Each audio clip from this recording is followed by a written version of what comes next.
I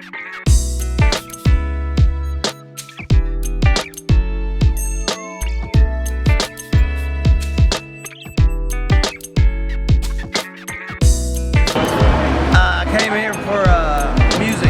How did you get to the point where you're here right now, like sitting in a trash can?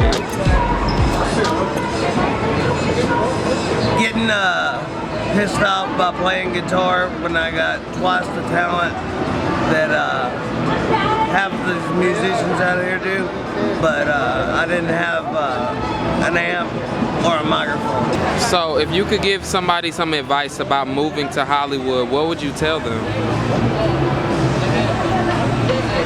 Don't do it because it's dead right now. Hollywood is dead right now. Do you feel like it was worth it, the music, to be where you're at right now? Yeah, I definitely do. Chilling like a villain.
Stupid ass government, politicians, religious leaders. It's about spirituality, not about religion. I think the reason why there's a lot of homeless people outside is I feel like it has to deal with shattered dreams. I feel like that's the main thing, is that people come here thinking that, you know, their dreams are automatically gonna come true, that they just step into Hollywood and boom, you got your dream. But it's much more than that. There are some sacrifices that you have to do, there are some deals that you're gonna have to, you know, encounter, and I feel like when people are pushed to that limit, they just dig themselves a hole and then just stay in there. And I feel like that's mostly where the majority of homeless people, I could be wrong, but I feel like, you know, because when you look at these people, you see that it looks like they once had a dream. And then you're just like, there's something interesting about them, and you're like, how did you get there? Like, how was it? And you just never know that you may be going on that path the same way. And you know, we walk past these people like they're not even there. And I mean, I myself do the same thing, and I feel bad about it. But what can I do? What is it that I can do for them? And I think inspiring people through art is the only way. That's the only way. You can give them money, but how long is that gonna last?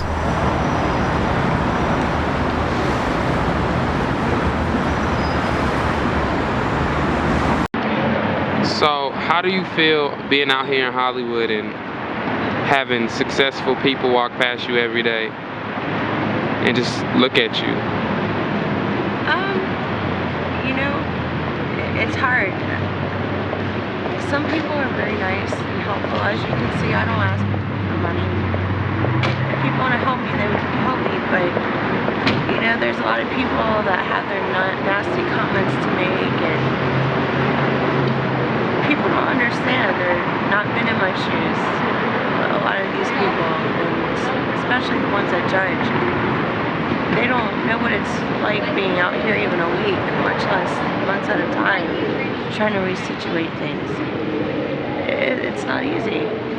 People are quick to judge, but it's like until you've been in my shoes, it's hard to judge.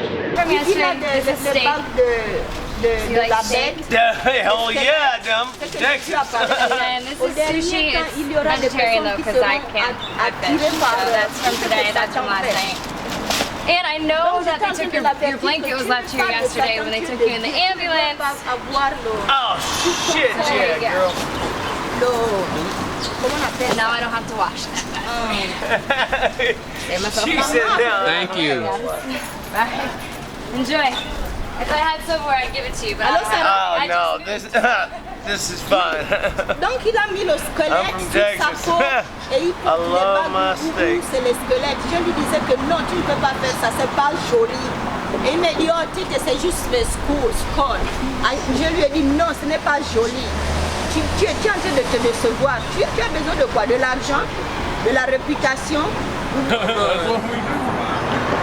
That's that Texas. That Texas slang. What up, man? Give me your philosophy on Hollywood. I mean, I come out here just to make money, you know. I mean, I got stranded out here and kind of got stuck. You know, my family ain't got no money, can't bring me back home. So I'm just out here trying to hustle and make money every day. And I find it hard because people don't understand the situation we're in, you know. Like, people look at us like we're just doing this to get drugs. I mean, if I wanted to do this just to get drugs, I have drugs of my own. All I do is smoke weed and drink on occasion, and I can feed that habit myself. People look at me like I'm a piece of shit. I need food. I'm hungry. On a daily basis, I go hungry. I eat one time a day, every day, because somebody is nice enough to actually kick me down enough money to eat. You know what I mean? And I can't find a job. I ain't been able to find a job. I looked, and it's just gonna take a minute, you know. Hollywood sucks to me. I just wanna go home, get out of here, you know. So, I mean, when was the last time you was in contact with your family?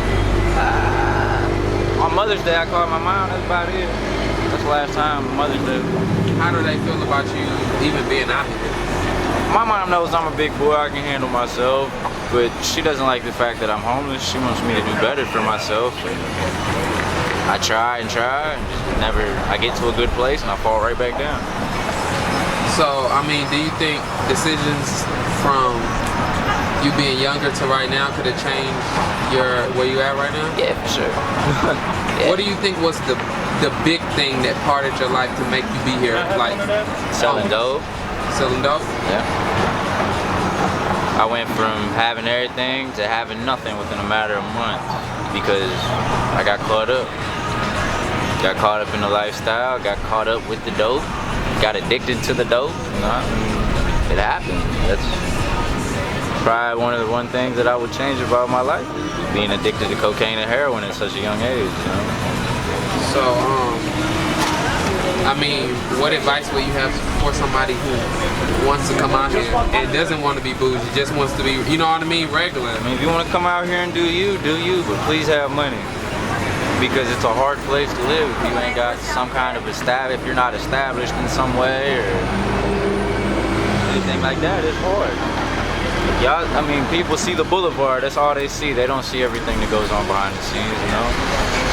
So, I mean, just try to succeed. If you're gonna come out here and live, come out here and do it right. Get a job, have a job before you come out here, please. I know that's right. Yeah. You was born and raised in Hollywood? So how did you get to the point where you're here right now on the street? Where you out here? I'm gonna tan. You what? I'm tanning. You tanning? So where do you live at? Why, you come to my house with me? Hey, baby. I'm tanning. I didn't think I'm homeless. I'm not homeless, baby. Gonna call me back. You not homeless? Hell no, bitch. Oh, man, they call me back in the streets and Beyonce. Are you homeless? I worst experience in being in Hollywood was being in Hollywood. Fuck them.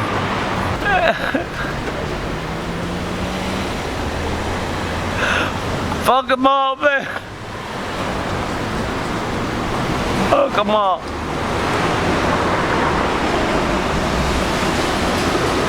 He kissed my motherfucker. George.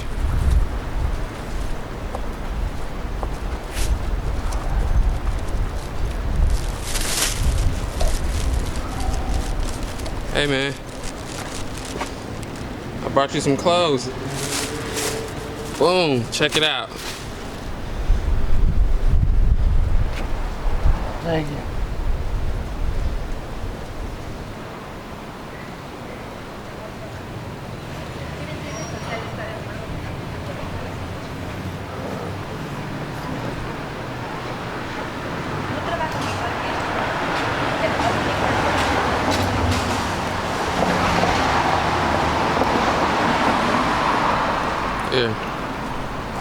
Yeah, please help me.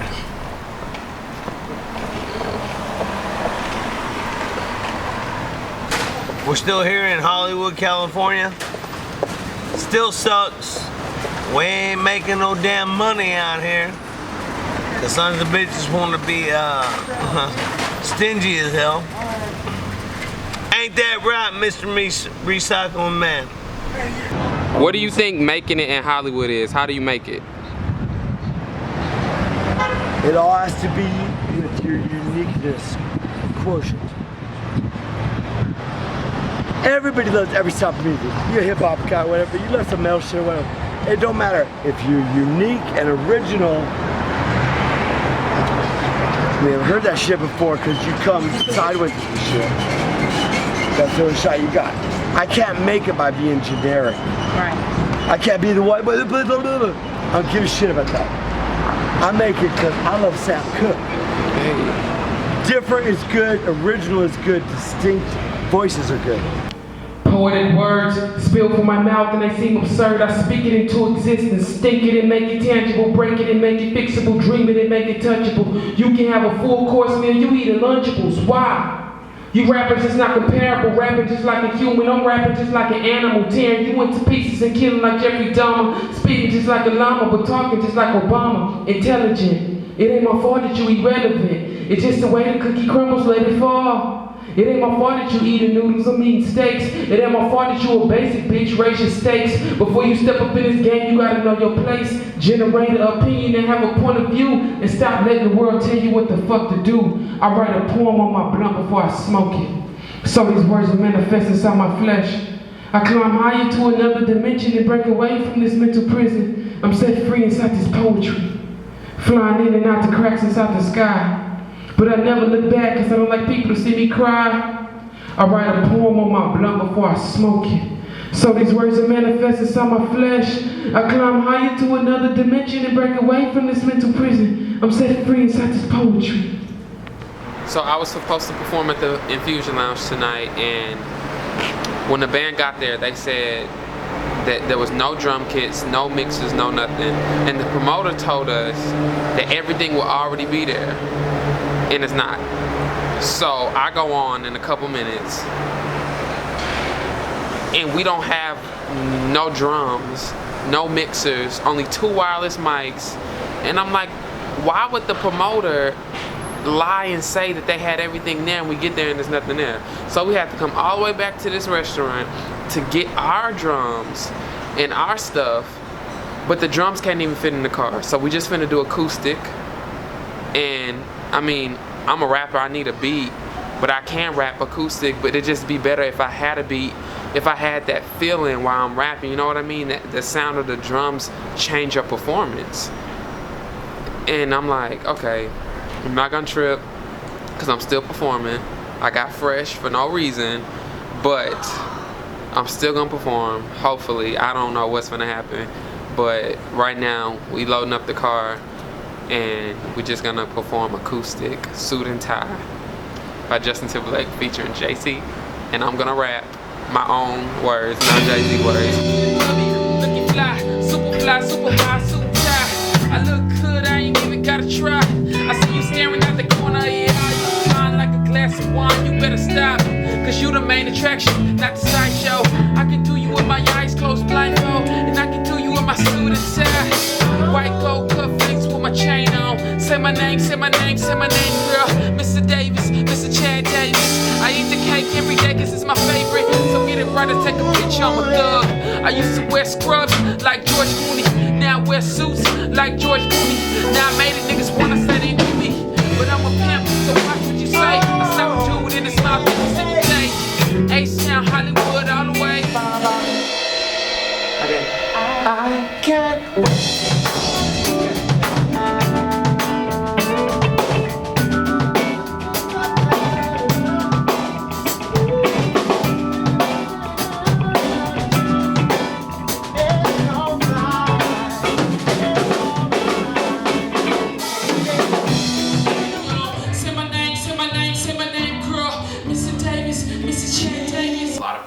Go crazy, because at some point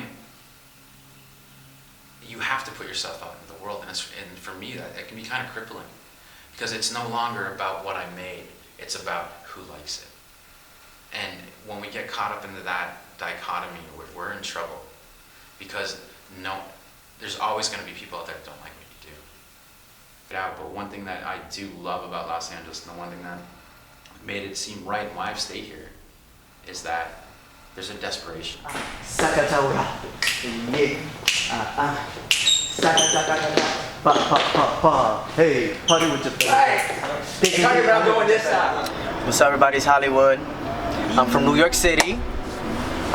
Raised in Uptown, Manhattan. 211th Street to be specific. Dykeman, Inwood area. My teenage years, I was in Massachusetts as well. In Ling, city of Sing. I'm Puerto Rican and Dominican. I was born in Puerto Rico.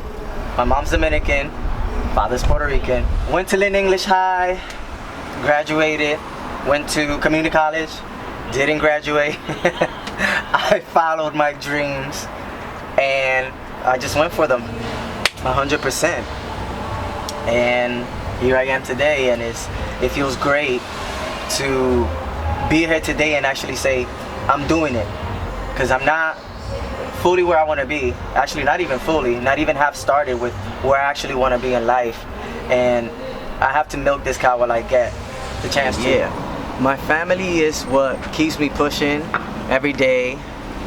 Every day I wake up and I remember why I'm here, and I'm here because, like I said, I've been blessed to have the support of my mom, my dad, my sister, my brother, my aunts, my cousins, my best friends, my friends, and I wouldn't be here without them.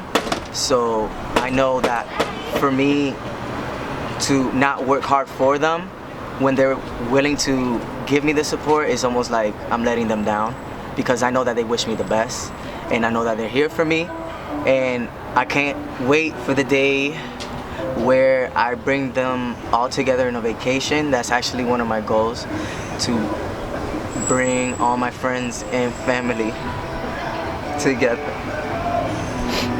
And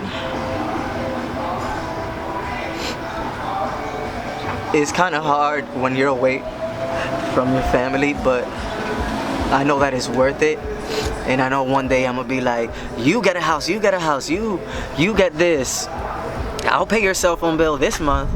Something so I show them that I'm grateful for them and I love them, because I do this for them. I do. Where are we? I'm just kidding. But yeah, I'm happy and I'm blessed, and look how sunny the sky is. I'm crying because I'm happy, not because I'm sad, and I'm crying because God is good. Yes. As I put my shades on. What advice would you give to people who want to move to Hollywood? Hollywood's good as a tourist trap, but don't get down here and be like me.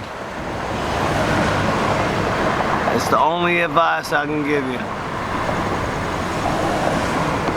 What do you want to say to other homeless people? Other homeless people. How about this? There ain't shit down here for us. If you're homeless and you're above the age of 25, you're fucked. What do you want to say to all the musicians? To all the musicians, follow your dreams,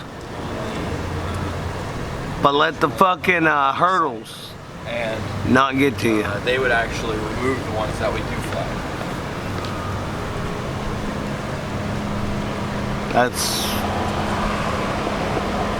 And when I say hurdles,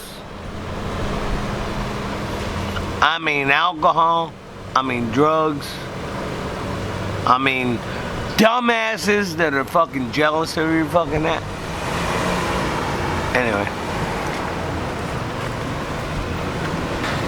I'm from Lake Como, Texas, which is the hood. It's not the best area in Texas. And it was pretty hard being a dancer out there because I had to switch from sports into dance. And my parents didn't accept me as a dancer. And so I had to decide that I want to do this for the rest of my life. And they didn't really accept me, so I had to work my way up to the top by myself. No one didn't help me at all. And I just know for other dancers who want to pursue a career in Hollywood that if I came from Lake Como, Texas, wanting to pursue a dance career in Hollywood, and I'm here now, that you can. It's hard, but I just feel like with determination and dedication and discipline, you can soar in Hollywood as a dancer. The entertainment business exploits black women because y'all are gorgeous, y'all have nice bodies. Yeah. But when the entertainment business sees a woman with like a nice ass or whatever, they immediately put her in a music video, or they, you know what I mean? Yeah. So do you want to be beyond that? Like, what is your philosophy on that?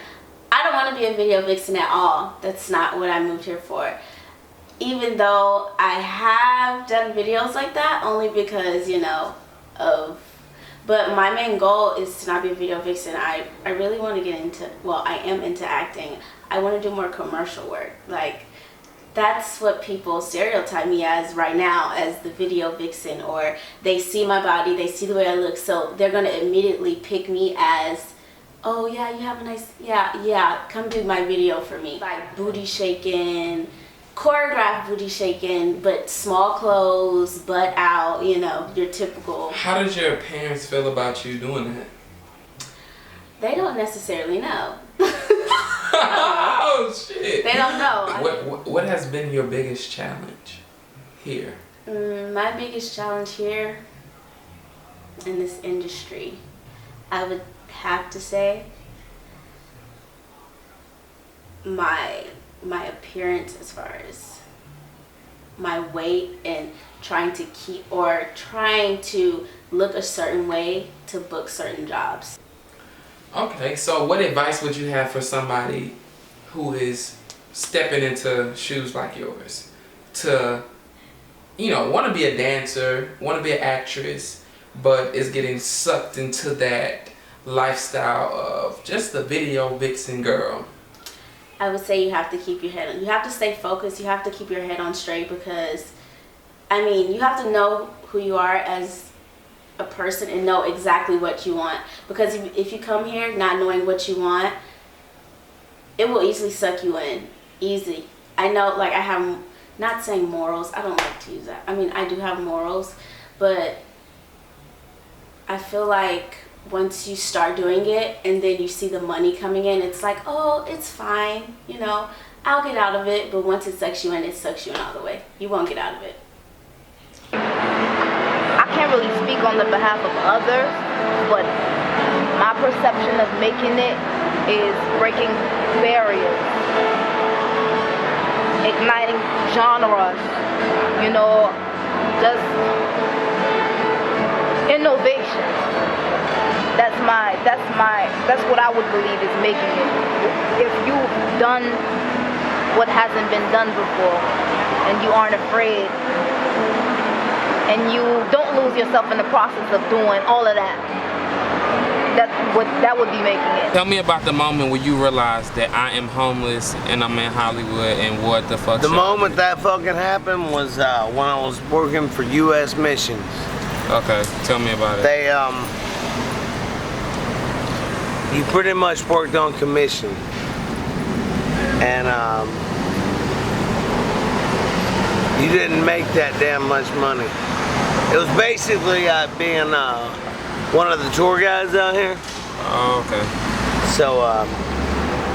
So you basically wasn't making much money. So one day I'm sitting at this gas station. It's a corner that they dropped me off at, so I could go get my wares.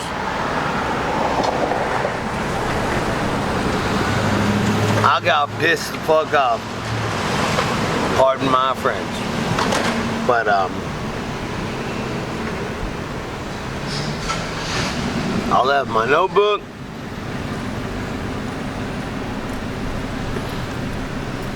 I'll be up in just 1 second, guys. I left my notebook.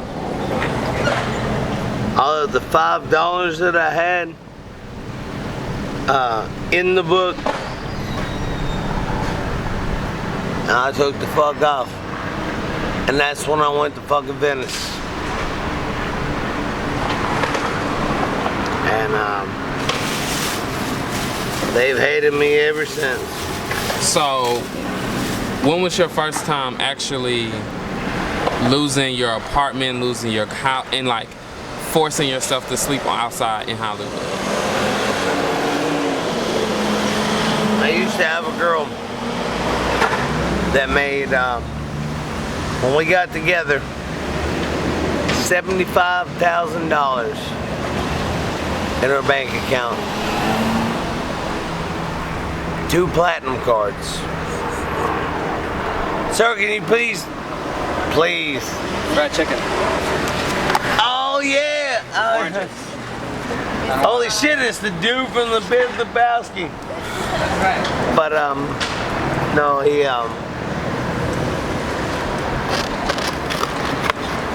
he looked like the dude from the Big Lebowski.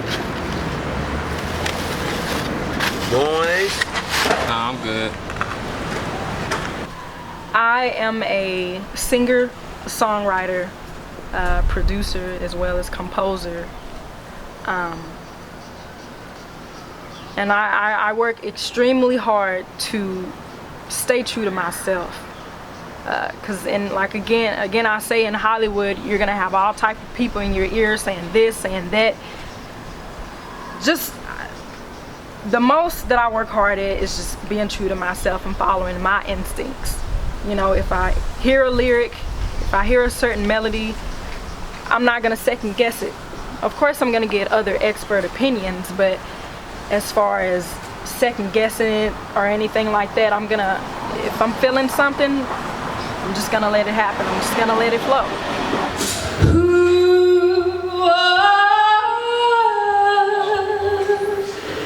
I don't know how I'm a singing boy,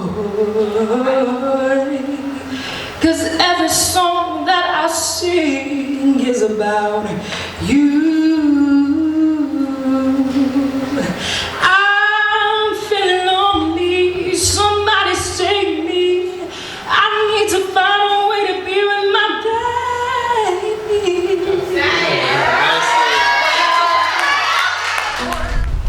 My philosophy or my advice to anyone trying to pursue any type of entertainment, music, dance, acting, if you're trying to do any type of entertainment in Hollywood, my advice is that you have a mind of your own.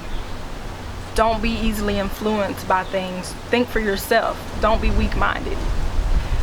Because if you are weak-minded in Hollywood,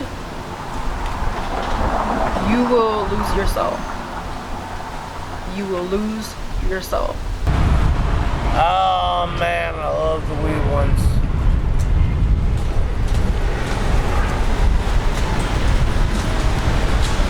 God, if you can do me a favor, can you please help me out? I'm in desperate need of pretty much everything.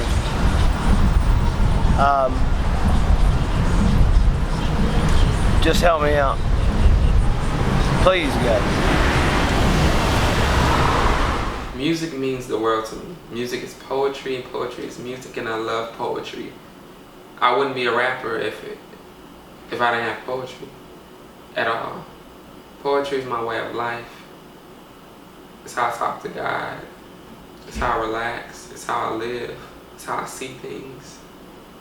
You know, poetry is my everything. If you come with me, I promise you will have a happy life. I represent a second chance, rebirth, new life. And if you looking for me, you can catch me in the sky. When the clock strike 12, I'ma be on time. You are heaven on earth with no hesitation. When I look into your eyes, I multiply into 1 billion beautiful black butterflies. Into 1 billion beautiful black butterflies. And if my dreams had children, they would have your eyes. So when I stare at them, I see our future all inside. And if you want a friend, I'm your black butterfly. If you want a friend, I'm your black butterfly. Close your eyes and watch me float across your midnight sky. If my dreams had children, they would have your eyes. So when I stare at them, I see our future all inside. And if you want a friend, I'm your black butterfly. If you want a friend, I'm your black butterfly. If you want a friend, I'm your black butterfly. If my dreams had children, they would have your eyes. So when I stare at them, I see our future on the side. If you want a friend, I'm your black butterfly. If you want a friend, I'm your black butterfly. Close your eyes and watch me float across your midnight sky. Let me look inside your eyes.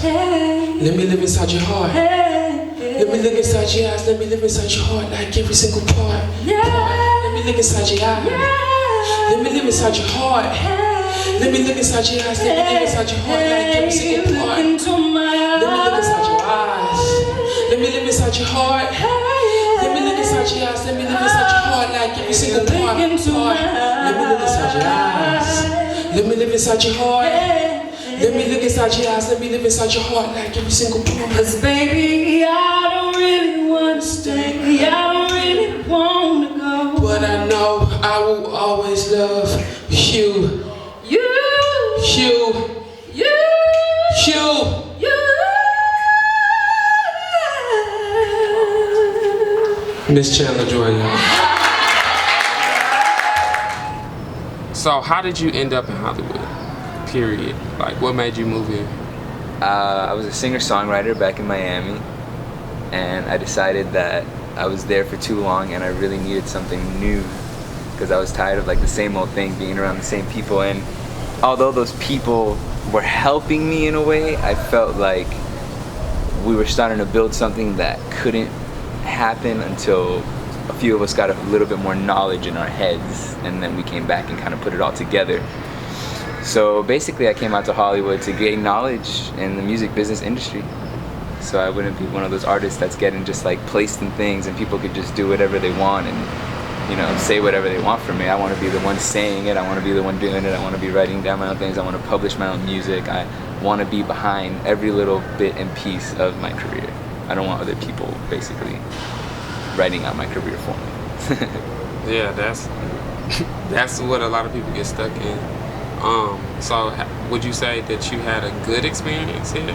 My experience in Hollywood has been amazing, actually. I went to study at the Musicians Institute, as I said, and I started doing the business program, and within that business program, through my teachers, who are actually all industry workers, they're not just teachers that are hired at the school, they've actually do their work, and they only go to the school for about 10 hours a week to teach students what they're doing. So the good thing was, through one of my teachers, I got a manager, and with this manager, I've been able to obtain other things that I wouldn't have been able to do by myself. And through that manager, I met this guy and this guy who does this and this and that. So basically the whole networking thing starts as soon as you put yourself like inside of it. So in Hollywood, I could say, yeah, I've had a good experience so far. With the small amount of time I've been here, I've had a good experience. So do you think if you wasn't enrolled in MI, would you have the same experience? Do you think school has helped you? I definitely think the school has helped me a whole lot, because moving away, especially for me for my first time since I'm young, I'm only 18 years old, moving out of my house, coming out here, and it's all a new world to me, it's a new life. So I have other aspects and things that are trying to come in, and the school kind of keeps me concentrated on what it is that I'm here for, what it is I'm doing. Because I go there and it's like, you know, you're back on it. You got this is what you got. So what's your biggest inspiration? My biggest inspiration in life would have to be, I got a brother, and a few years ago me and him got into an accident which unfortunately led him to being like imprisoned. And I'd have to say he's my biggest inspiration, just so that when he gets out he could have a life that was kind of taken from him. I guess that's the way to put it. So what is making it to you? Making it to me would be to the point where I could say that I am living happily doing what I love to do. And what I love to do is play music and sing it. A lot of people are like, oh, you're gonna be forever hustling, or you know, but that doesn't worry me. Success for me is doing what I want to do, loving it, and living. So let me hear something now that you brought that up. Yeah, definitely. Do you have a name for your guitar? I do have a name for my guitar. What is it? This is Julia. I love Julia. She's a Martin, and for all the guitar geeks out there. She's been with me for like 7 years now.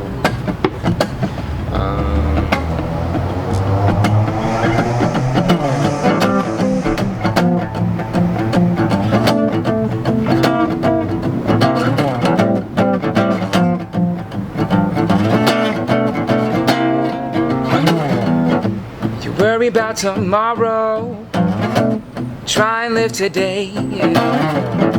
Stuck in all your sorrows, throw them all away. 'Cause I find myself in a better place when I fail. And don't worry, colors change, I know it's strange. There's something new inside of you, and you can't explain the feeling, but you know it's good, and you know it's true. And you know it's true.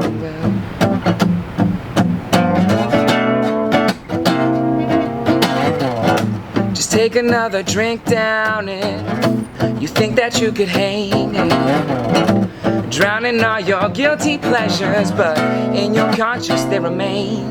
And I find myself in a better place when I fail. And don't worry, yeah, colors change, I know it's strange. There's something new inside of you, and you can't explain the feeling, but you know it's good, and you know it's true.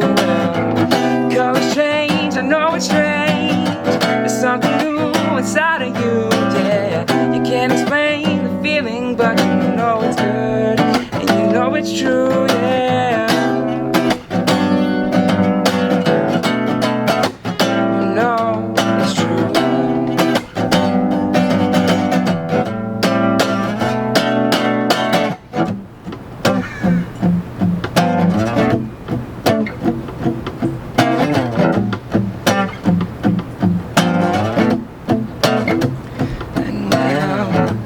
Worry about tomorrow, try and live today.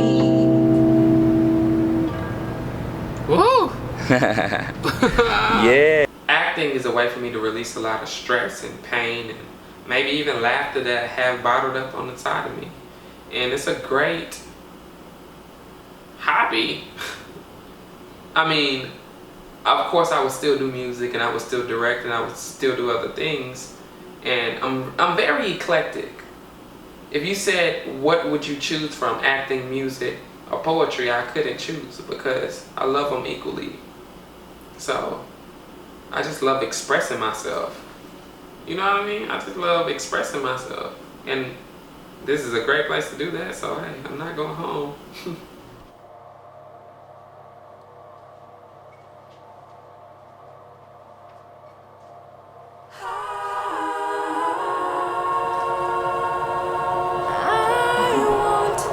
Your touch.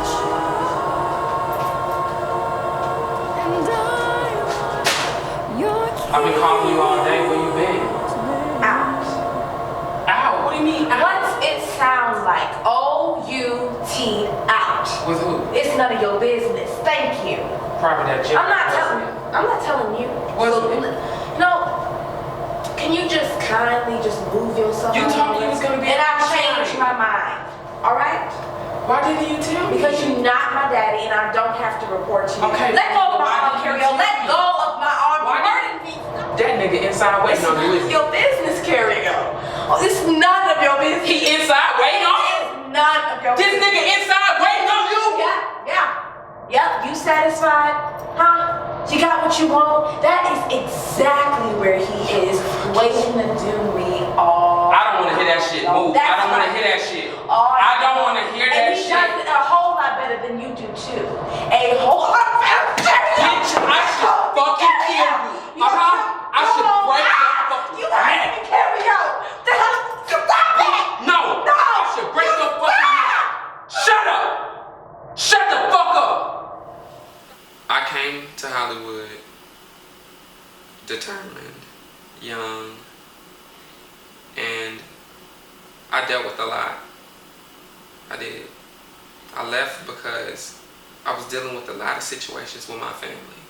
So what I did was I wrote a play about it called Cry My Pain. And Cry My Pain is literally my life story. Literally.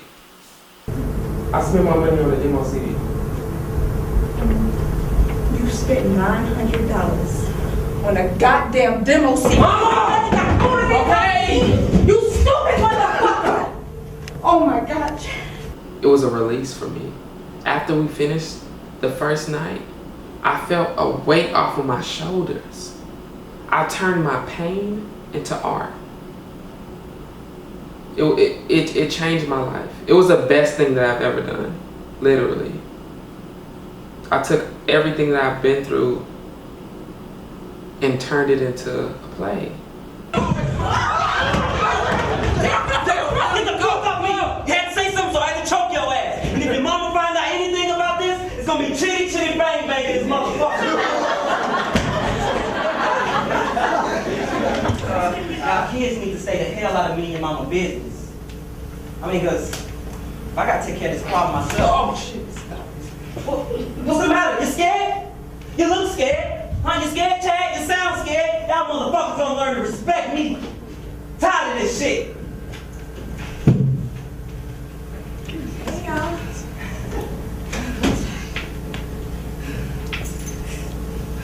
No. What's wrong with y'all? No, we just talking. And for me to play myself, oh my God, it was hard. It sounds crazy, but it was hard. When I got to the part of the play where I had my mom in my arms, it was like I was reliving the moment. Mama! Mama, wake up! Mama! Seems like I push you.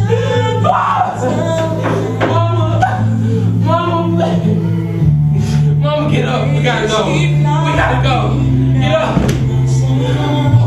Get up. Get up. Let's go. Let's go. Mama, we gotta go. Mama, we have to go. Mama, let's go. Mama, no, baby, get out. No, baby, no. What are you doing? No, baby. Mama, please. But I was your son before he was your husband.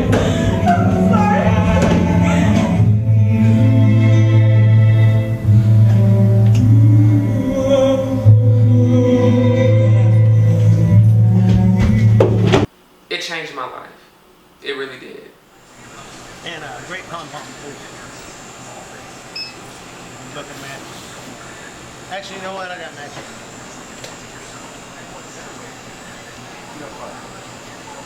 Huh?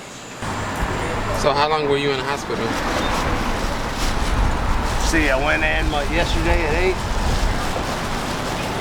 Double check, make sure bid patrol in here.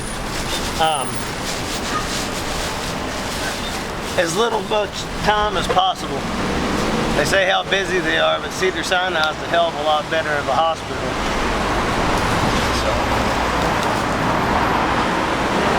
So,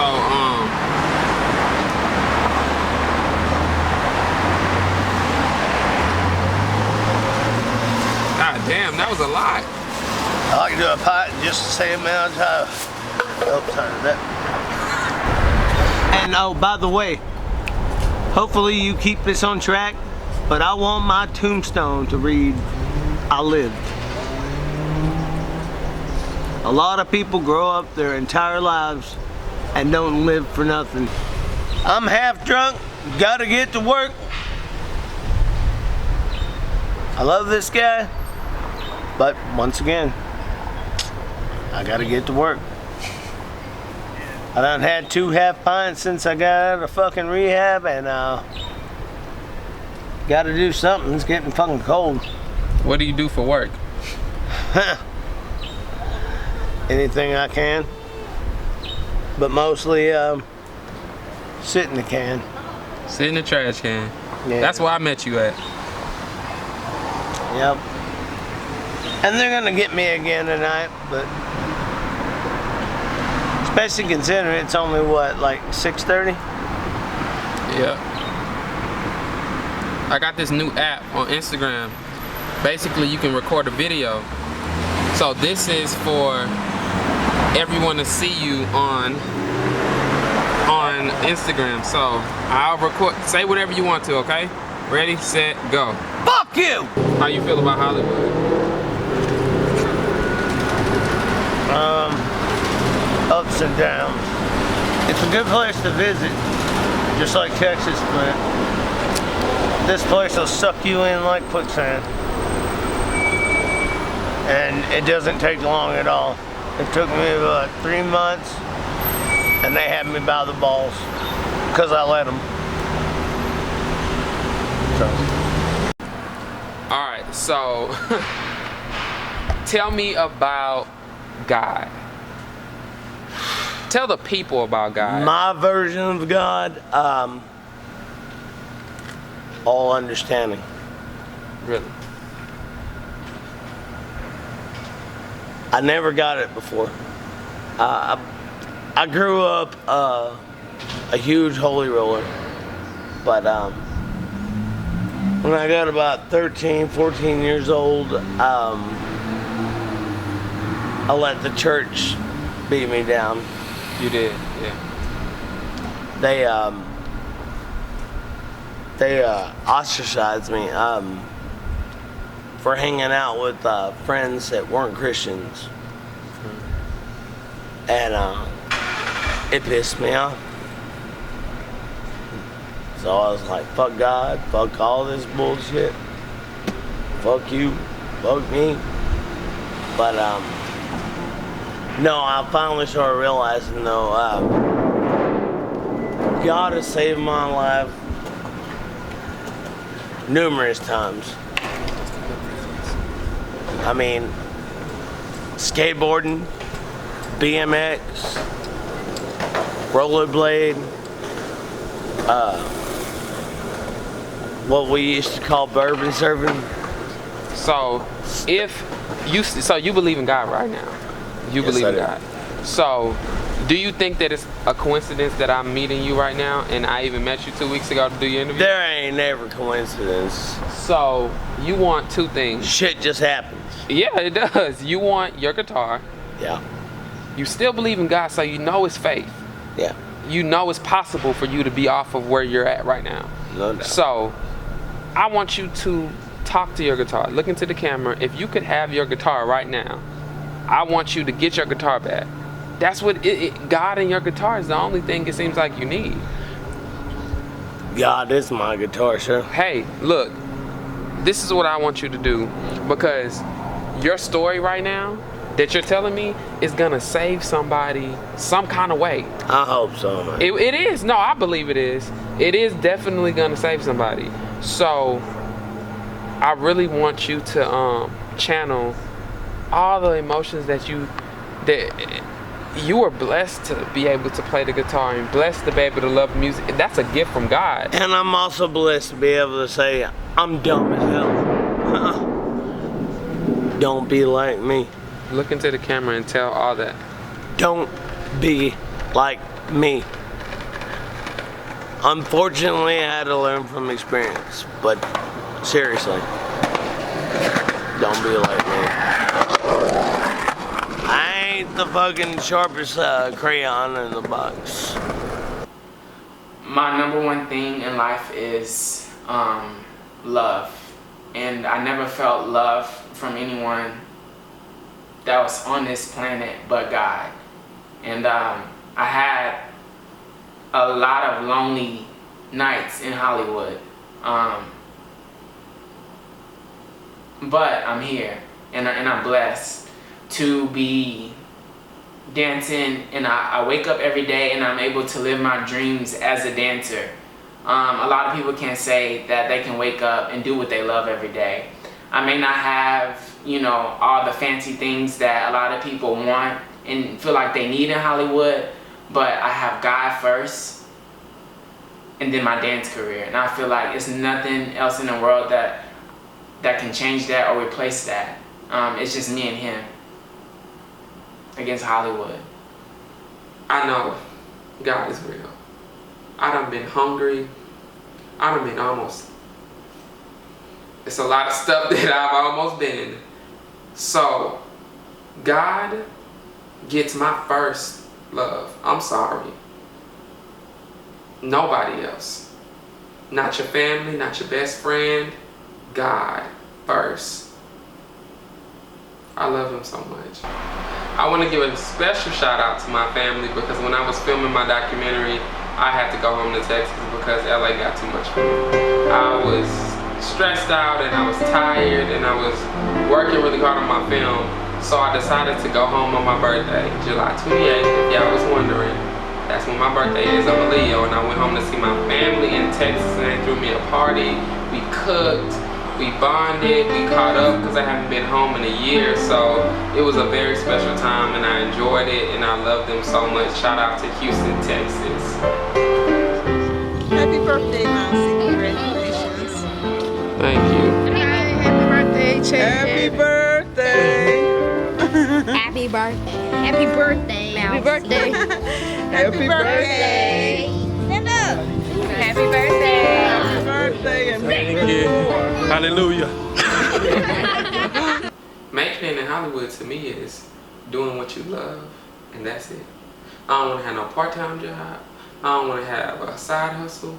I just want to do what I love and survive off of it. You know what I mean? I don't want to have to do nothing else. But my passion, my purpose in life. And if that's writing poetry, that's right. If it's being an actor, that's what it is. You know what I mean? I feel like all my talents and all my gifts can go towards the same thing. Making it in Hollywood is what you want it to be. You can create your own destiny. You just gotta have that determination and that push. If you don't have that, you ain't going nowhere. You might as well go back to where you came from. Come on.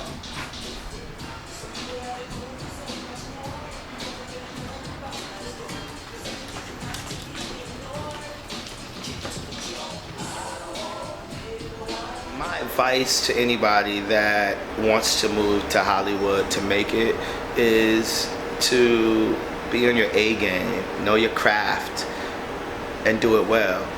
And don't compromise your integrity for anybody. Don't put out any negative energy. Don't sell yourself short. Know your worth and work hard. You know what I mean? You know, Hollywood is filled with a bunch of no's. You know, the first step is to always, well, the first step is to have enough courage to pick up and go. You know, a lot of people, they dream from afar. They don't have, a lot of people don't have the courage to actually leave their secret place or their comfortable zone to come out here for the unforsaken or the unseen, you know. And I think it's important to live by faith. I mean, you know, living by faith and taking that leap just shows God that you know that He has you, and that's all He wants. He wants us to show Him that we believe in His blessings and His mercy. And you know, I think that if you keep that in mind and just go after it and continue to go after it and not give up, you'll be okay. Also with keeping your head above water and doing what you need to do to survive, you know, without compromising your integrity. Yeah. This is my line of products I'm really excited about. Has my signature on it, GoPro Curls with Larry Sims, and we're shooting the advertisements for the campaign tomorrow. Excited. The party life in Hollywood has to be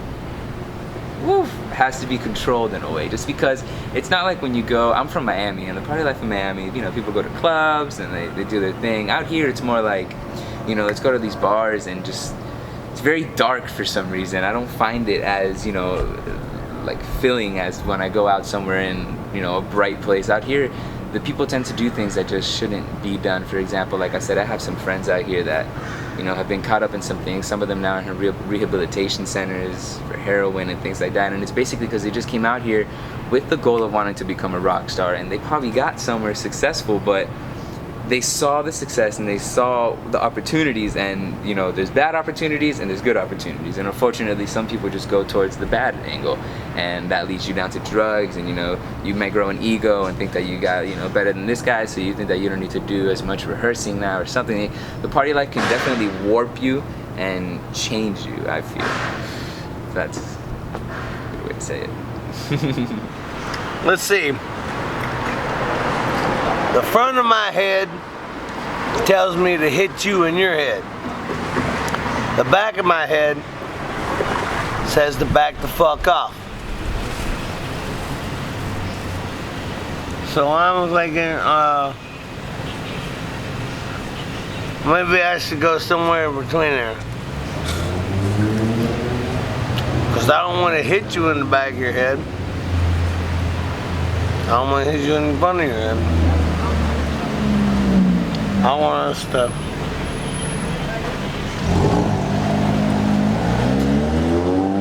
come together right now over me. That's all I gotta say.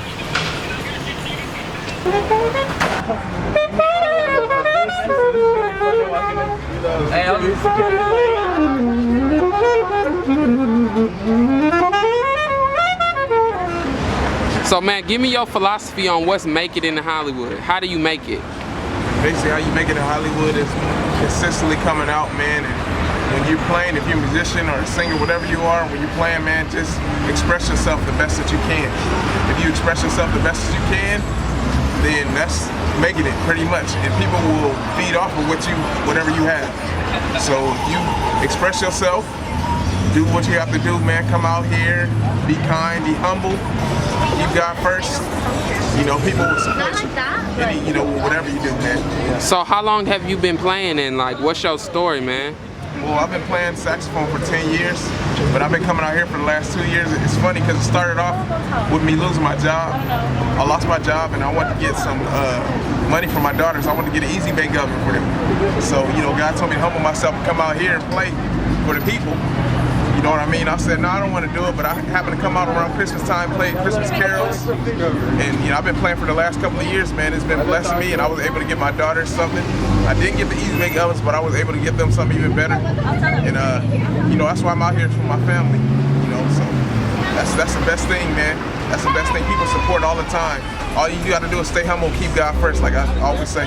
I didn't have a clientele moving here. I didn't really know anyone out here, and I actually didn't stay in the relationship that I was in, and so I was here by myself with no family, no friends, and I completely had to start my career from the bottom again. And it's so much competition out here, and I had a hard time building a clientele, and we work off a commission. So if I'm not having any clients, I'm not making any money, and like almost for a whole year I was living off of my savings, and my savings had ran out. So I let a few roommates or a few people move into my home, and they promised that they were gonna pay for stuff, and they didn't, and I ended up with spending way more money than I could afford. And so I actually ended up selling women to make my ends meet, because I wasn't gonna ever move back home. This is my dream since I was a little girl. I always wanted to be on Hollywood Boulevard, and I tell people, you know, one day I'm gonna be famous. You know, you're gonna know me for something, and it's gonna be like one of my talents. And I had to do what I had to do to stay out here and make it. So, I mean, to other people who don't know about, you know, selling, you know what I mean? Tell me, how did you even get in that world of selling women, and how does that even work? I had one of my clients, she was in that business. She was a stripper, and she also was a prostitute, and she seemed like she was so lonely, and we got really close, and I just kind of fell into it. It was just like, just by being around her and like seeing how she was doing stuff, and I really tried to guide her, but at the same time, like, I needed her. And so I used her, and we actually ended up getting a whole bunch of girls that she knew that worked in a strip club, and we were just putting them up in hotels and getting commission off on their the money that they make, and we would take care of them, make sure that they have a home to stay in, food to eat and stuff. And I mean, that's how I was able to pay for my apartment, to eat, and like my car note and all of that. Yeah, that was a crazy situation. But you know, it's so easy for people to fall into bad habits moving out here in Hollywood. I really had to take a step back and reevaluate what I came out here for, and it wasn't that. So I had to get rid of everyone that was around me, all the negative energy, so I can finally focus on myself. You know, I had worked too hard to like just throw away my talent and my life, and like leaving my business back in Hawaii and selling everything, and you know, I gave up everything to be out here, and I'm pretty sure that a lot of people have done that, and not knowing anyone and not having any guidance. I really had to pray and really have God show me the right pathway for me, and the right circle of people, and he has shown me that that, you know, even though situations seem bad, at one point there's always an uplifting part if you just stick with it and stay true to yourself and stay humble and just keep working. Just every single day, just do it 100, you know.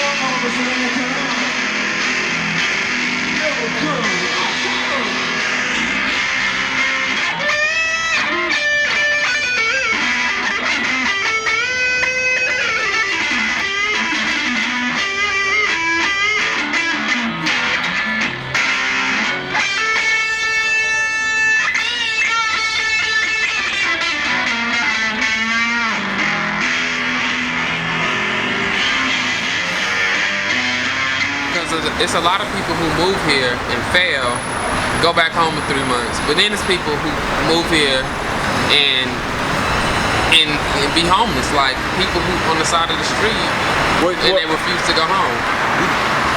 You gotta have God. The tiny voice you hear talking to you is not your imagination. You gotta follow that tiny voice. It tells you each and every move precisely how it needs to be done. And if you don't follow it, then you can end up in those situations. So what is Hollywood to you? I call it a sand trap. A sand trap. Yeah. Explain that. Because it sucks you in, pulls you down. What was your name? Hey, what's your drug of choice? It used to be crystal meth, but What it's is been. it now, then? Well, the reason I did it was to focus. That's not what I asked you. I said, what's your drug of choice? LSD. Sitting over there every day. No, not happy. You're not fucking happy. No, habit. Oh, habit, yeah. But you're not fucking happy because your fucking face is buried in the fucking... Hell no, I ain't happy. Okay, then what is it gonna take for you to fucking figure it out? Probably about 2 more months. 2 more months? Really? You think the amount of time is gonna... 2 more months? Really? I've been watching your ass sleep over here for the past year. A year. You think another month is 2 gonna years. fucking set you straight? That I've been in Hollywood. Why don't you figure it out? Dude, seriously. I'm seriously You trying. think I just fucking sit here and fucking yell at anybody that I come across because that? No, I don't. I mean, I've seen your ass. No. I've seen your ass fucking sitting over here every fucking day. Okay? Dude, you have potential. You're a fucking cool fucking person. Why are you being a douche and fucking sitting over there drinking alcohol and wasting your fucking life on nothing? You're wasting your life on nothing. Seriously. What's your deal, dude? On nothing. You're gonna fucking sit over there and you're gonna die. I'm gonna walk by you one day and you're gonna fucking be dead on the fucking street corner. Is that what you want? I should stay. I would only be your man. So I go, but I know I'll think of you every step of the way.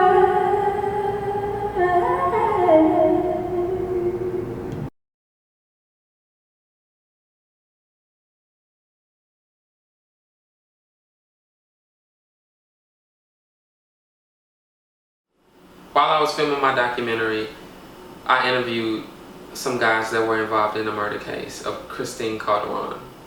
She was killed on the boulevard and it was over $1. And it makes me really sad to know that someone lost their life because someone else was in a bad situation. I wasn't there and I don't know what exactly went down, but whatever it was, it could have been worked out. And I sent all my prayers to her family because I know it's hard. I know it is. That's why we as people have to change. We have to change. No one deserves to be killed for something so petty. But I know she's in heaven with God. And I know God took her.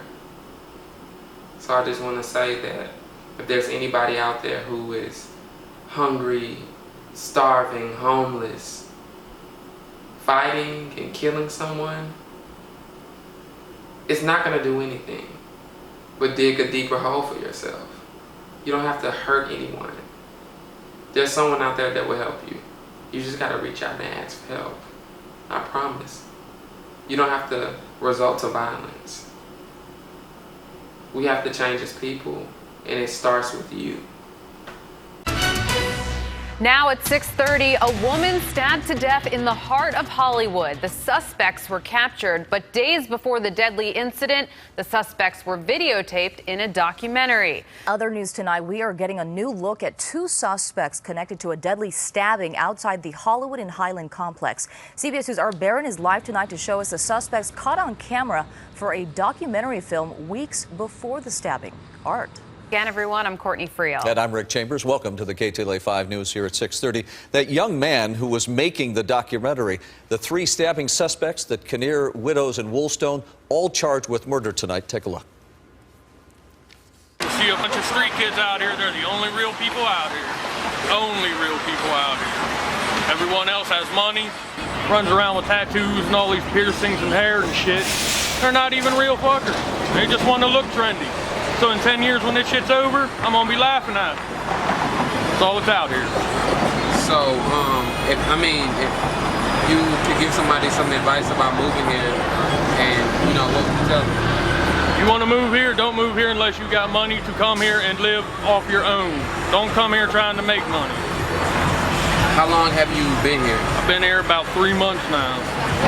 And from your experience, how fast do you think it'll take for you to get situated and on your feet, just from your experience of your 3 months? I've been here 3 months and I still ain't situated and on my feet. Through my other experiences, if Hollywood stays up like this, it'll never happen. You need to get the hell out of here. All right, man. Well, I wish you luck, and I know it's possible. Jason Woolstone on the right in this picture then allegedly attacked Calderon and her friend, one of the men stabbing the young woman in the abdomen. It doesn't seem real right now because I just started this project about 2 months ago. Chadwick Davis is a young filmmaker just out of college, and he's working on a documentary about street life and making it in Hollywood. And he interviewed the trio of suspects just 2 weeks before the killing. They approached me. I had a camera and they walked towards me. And they seem cool. They seem very open and friendly to talk to me. They signed my release forms.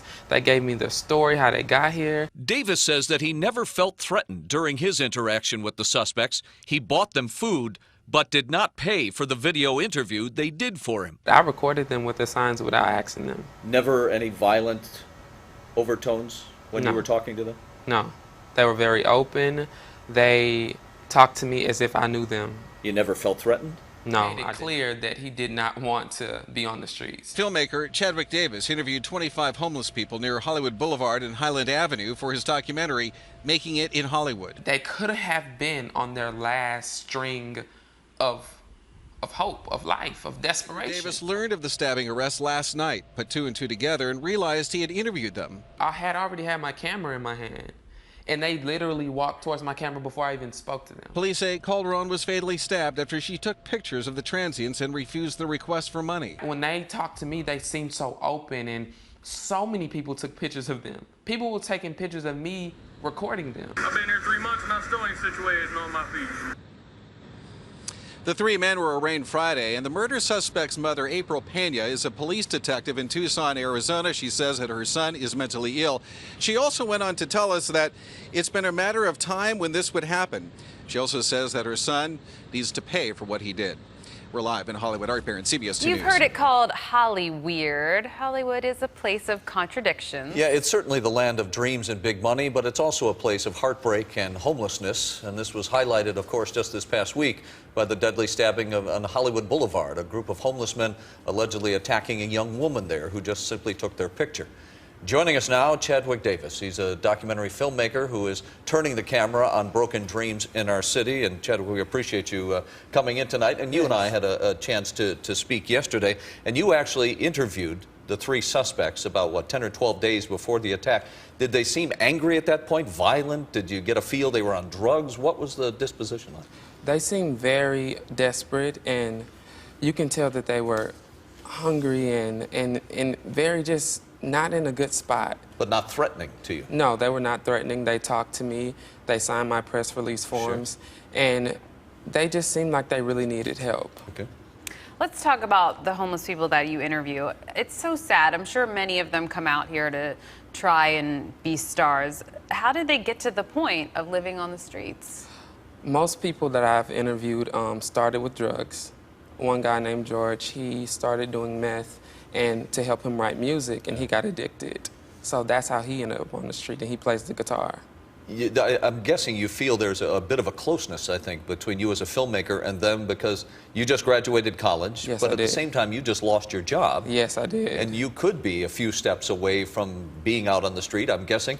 Do you feel a kinship there? I do. That's why I find it, I talk to them very personal, because I really can see where they're coming from, and it's expensive to live here in LA. Yeah. So I can understand how hard it is, because everyone is struggling to pay bills and to just live here and follow their dreams. And that's why I'm here, to follow my dreams as an actor and as a rapper. And I just graduated with my bachelor's in fine arts. Right.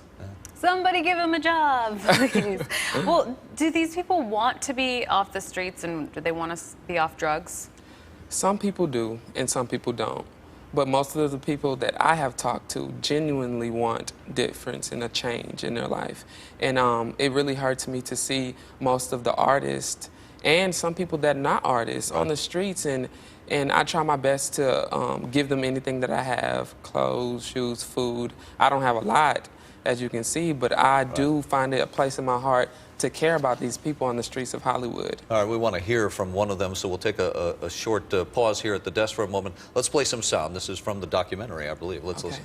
I was strung out on meth, and had to, man. If I'd have stayed in Texas,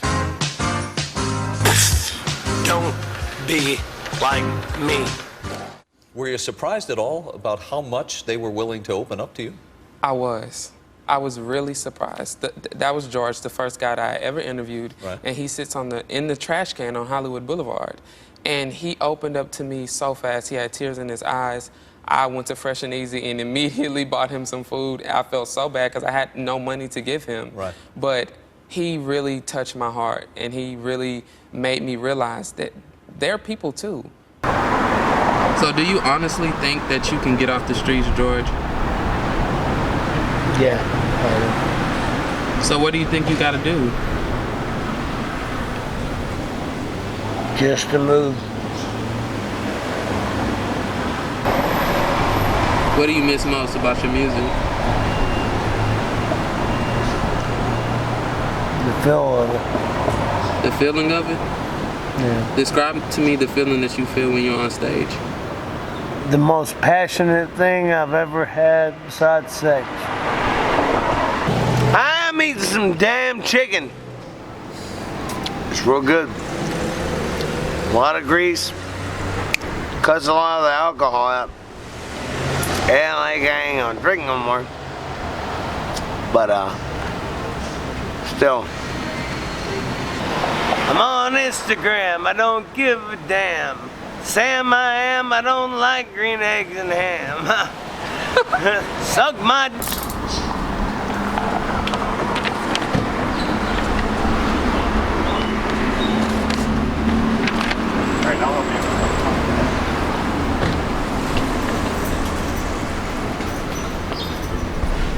But first.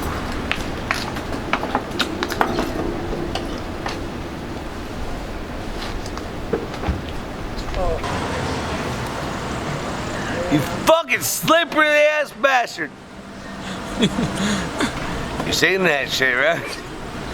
Don't drop another one. Just put it in your mouth.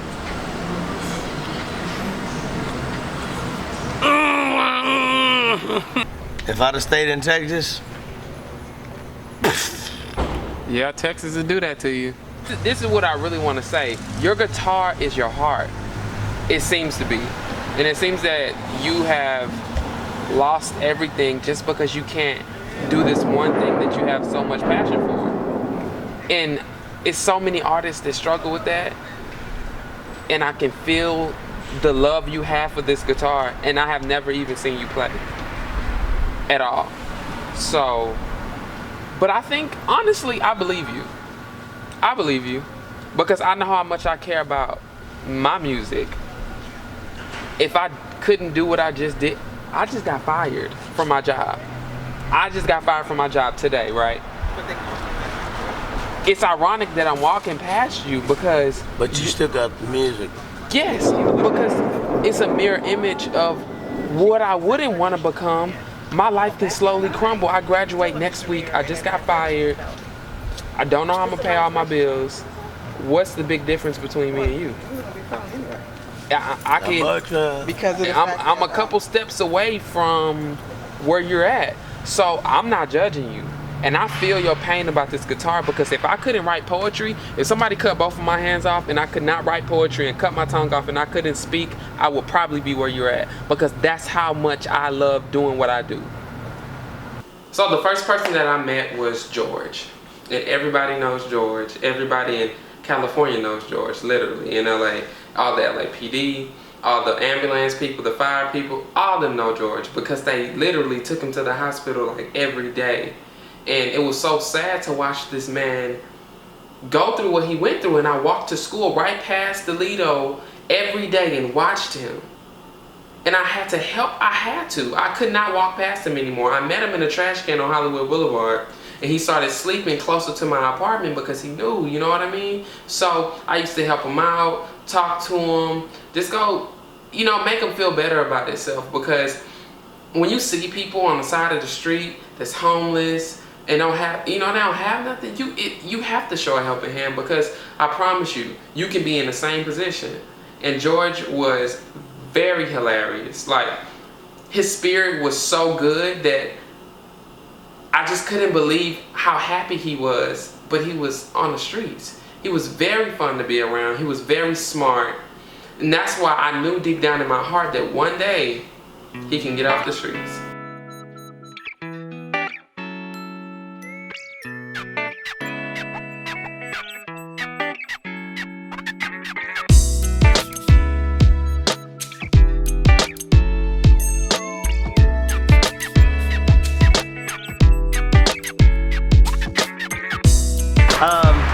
You guys know me, my name is George.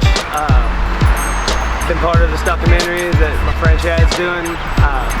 Come a long way since then. Feeling great, and got no room but to get better. So in the name of this documentary, I'm finally making it in Hollywood. Hey everybody, it's George again on Chad Davis's Making It in Hollywood. It's been about 2 weeks, I think, since the last time he interviewed me outside of the Path Center. Today we're in the studio. He just wanted to touch up and see how I was doing. Everything's been going great so far. I've only made one AA meeting, but my leg's starting to feel better, so I'm going to start going there, going to music groups and stuff. I've recently got better with God. Been going to church every Sunday, and that's pretty much it for now. I mean, it's everything's going great. I'm waiting for my leg to heal up so I can get a job. They're fixing to get me a place to stay after a few steps for introduction and everything. But yeah, everything's going great, and I'm sure I'll talk to you guys again. So, talk about the first day being sober. Well, the first day being sober was it was kind of a blur. When I went into Path, I wasn't necessarily sober at the time, so I kind of went in there drunk, and I woke up the next day, and I pretty much slept all day. It's the thing about coming off alcohol or drugs is, you know, you got to make up for a bunch of sleep that you've lost out there, and about 3 years of it, you know, it wasn't regular sleep. It's passing out drunk, and usually pretty late because we'd be out panhandling all day and getting woke up early by Big Patrol or LAPD, usually around 6 o'clock in the morning, and really no place to go. But a couple days after I started feeling better, I got lucky this time because I didn't go through the withdrawals as bad, so I was already, you know, I could actually walk and everything. I wouldn't call anything short of a miracle because every other time going through detox and everything, just didn't do it. Like I've said before, they bring you in there and only let you in for like a day or so, and you're still feeling the effects of the alcohol are coming out of your system. So I'd always have to go and get me another bottle just to, you know, quench the thirst, I guess as it was. So I'd be able to even maintain it all. But I got lucky this time, and as soon as he asked me if I wanted to go back to Path, I told him, I said, let's go. And here I am. So what's the first thing that you wanted to do, being that you were sober? I mean, of course you hadn't played any music in a long time. What did you miss about? That was the music is actually the main thing that I missed. I've been putting it off, and I had several guitars, and I've had one bashed over my head. I had one stolen. One of them I lent to a guy, and it ended up with somebody else. I don't know exactly what happened, but and then just getting the money for it, plus paying for my vodka habit, it was hard to keep one. So that's one of the first things I want to do. I mean, I knew that before you told me that, and I talked to my friend yesterday, and he gave me a little present to give to you. So I hope you like it. What? Type of mean, my favorite kind of guitar. Oh man, yeah, I don't get to play much, so. Play me a good song, man. All right. Let's see. Let's see. You like Hootie and the Blowfish? I like them. Hook me up. She sits alone by the oh, trying to find a thought to escape her mind. She says there's the one I love the most. Life's not far behind. She never lets me in, only tells me where she's been.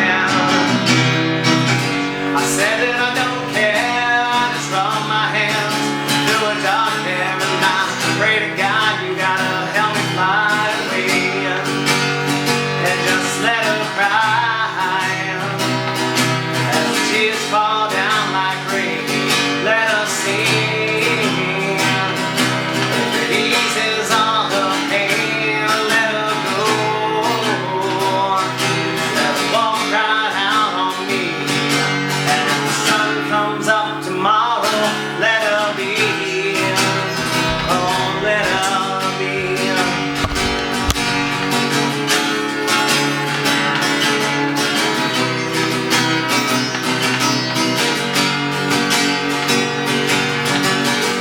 This morning I woke up alone, found a note standing by the phone, saying maybe I'll be back someday.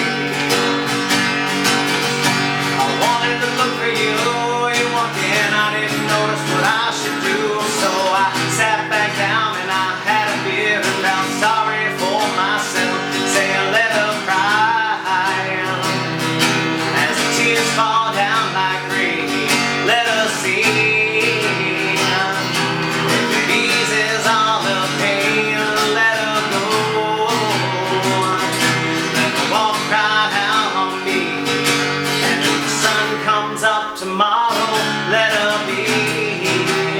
Oh, let her be. I like to give a shout out to my parents and my family back at home, and to the music guys. To the music guys.